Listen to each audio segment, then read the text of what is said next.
still at Tehuis, that's where Nyazi, LweZulu, the leader of the Shembe Church, has just came to visit Abantu Basemlazi. But I'm with one of the members of the Tehuis party, Miss Duduzile Zuma. Tutu, thank you very much for your time and welcome to the African Perspective.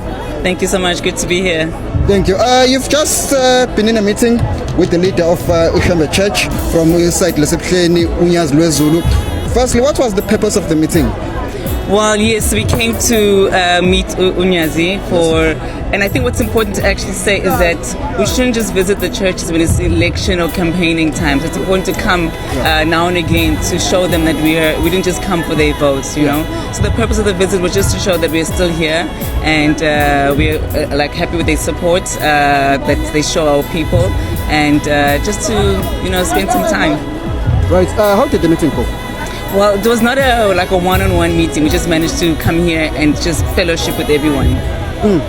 That's very nice. Now let's just get into the MK party a little bit. I noticed that you won an election, I think in Msunduzi, if I'm not mistaken.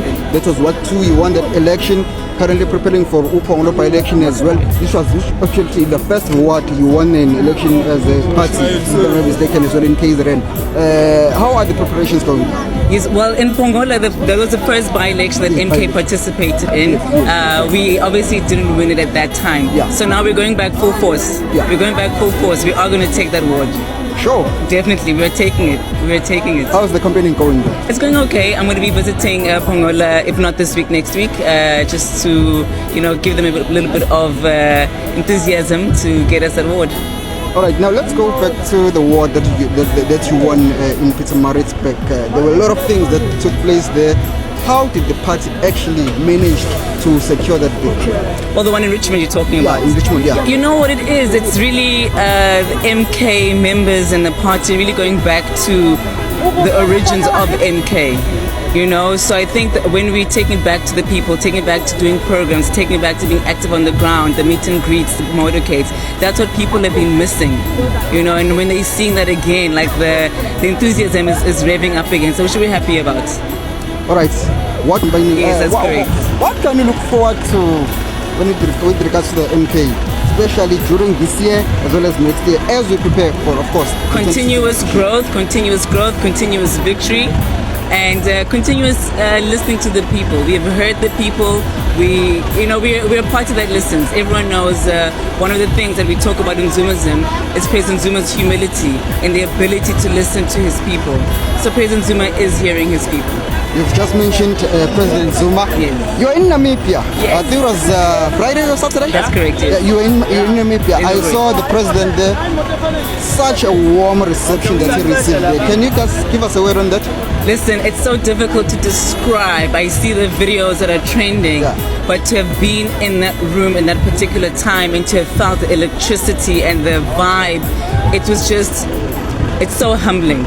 It's so humbling that President Zuma in the African continent is so well respected. So not much we can say about our current government. They're trying to erase history. You can't, no matter what you do. They must just accept it. But Namibia proved to them and the rest of the continent, because we stood there for about an hour waiting for everyone to take pictures, and President Zuma, very humble, allowed everyone to take pictures with him. Comment on the Namibian government, first lady to lead Namibia. Yes, they're amazing, so historical, and such an opportunity that I was able to be there as a woman that believes in woman emancipation, to watch a woman being sworn in, second on the African continent and first for Namibia. Something that we were denied as a country because of Nkosazana Zuma being denied that. So it was something good to witness, something good to see. We were obviously weren't able to see it here, but I'm sure soon we'll be able to see a woman leading South Africa. Are you going to be the one? Hey, listen here, I'm new in politics. Let's see how it goes, all right. The president from Chad, he just said he wants to replicate what Thomas Sankara did for Burkina Faso. I'm not going to mention Ibrahim Traore. What are the chances of that happening? Can we see any African leader rising to meet what President Sankara did for Burkina Faso? Let's just, for now, put aside President Traore. You know, I think we're in a different time. Yeah. You know, so we will expect a lot and see a lot of Thomas Sankaра's rising in the continent. Yeah. So that's definitely sure. Your word on President Ibrahim Traore now. What he's doing in Burkina Faso. I love it, and I'm going to be meeting him soon, so I'm excited for that. Yeah, just to exchange ideas and to have discussions, because I think we all have the same kind of agendas for the continent, and working together we'll be able to achieve that. So I definitely want to meet up, and I'm excited to meet up with leaders like Thomas Ibrahim, to be able to see what we can do for our continent. Right, in closure, what would be your message to the entire Nazareth Baptist Church? Continue praying for MK. MK is going to get his 2/3 majority, and we are going to change the country. Message to the MK party members as well as the rest of South Africa. High discipline, high morale. Thank you very much. Thank you.